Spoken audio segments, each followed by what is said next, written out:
Asia কাপের পর এবার চ্যাম্পিয়ন্স ট্রফি আয়োজন করা নিয়ে দোটানায় পড়েছে পাকিস্তান, যার মূল কারণ দেশটিতে গিয়ে ভারতের খেলতে না চাওয়া। তবে কোহলি রোহিতদের পাকিস্তানে গিয়ে চ্যাম্পিয়ন্স খেলা নিশ্চিত করতে ভারতকে নতুন প্রস্তাব দিয়েছে পাকিস্তান ক্রিকেট বোর্ড পিসিবি। পাকিস্তানের সংবাদ মাধ্যম জিও নিউজ ও ক্রিকেট পাকিস্তান জানিয়েছে, আইসিসির কাছে গত সপ্তাহে চ্যাম্পিয়ন্স ট্রফির খসড়া জমা দিয়েছে পিসিবি।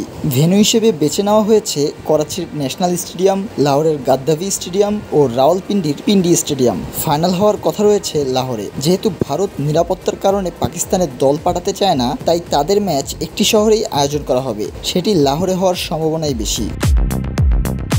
ক্রিকেট পাকিস্তান তাদের প্রতিবেদনে লিখেছে, অবকাঠামোগত ও নিরাপত্তা চ্যালেঞ্জ কমানোর কৌশলগত পদক্ষেপ হিসেবে ভারতের সব ম্যাচ একটি শহরেই আয়োজন করতে চায় পিসিবি। কেননা লাহোর আত্তারি ওয়াগা সীমান্ত থেকে কাছাকাছি দূরত্বে হওয়ায় ভারতীয় দল ও ভারতের সমর্থকদের জন্য ভ্রমণ সহজ হবে। স্টেডিয়ামের কাছের হোটেলেই ভারতীয় দলকে কড়া নিরাপত্তার ব্যবস্থায় রাখা হবে। তাই এক ভেন্যুতে ভারতের সব ম্যাচ আয়োজনের পরিকল্পনা পিসিবির।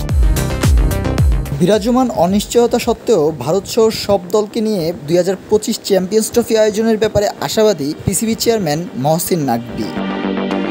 পিসিবি চেয়ারম্যান বলেছেন, আমরা পুরো চ্যাম্পিয়ন্স ট্রফি পাকিস্তানেই আয়োজন করতে চাই। আমরা এরই মধ্যে আইসিসিতে সূচি জমা দিয়েছি। আইসিসির নিরাপত্তা দল পাকিস্তানে এসেছিল, তারা আমাদের আয়োজন দেখে খুব খুশি। Ilias Ali, news desk, BD press box.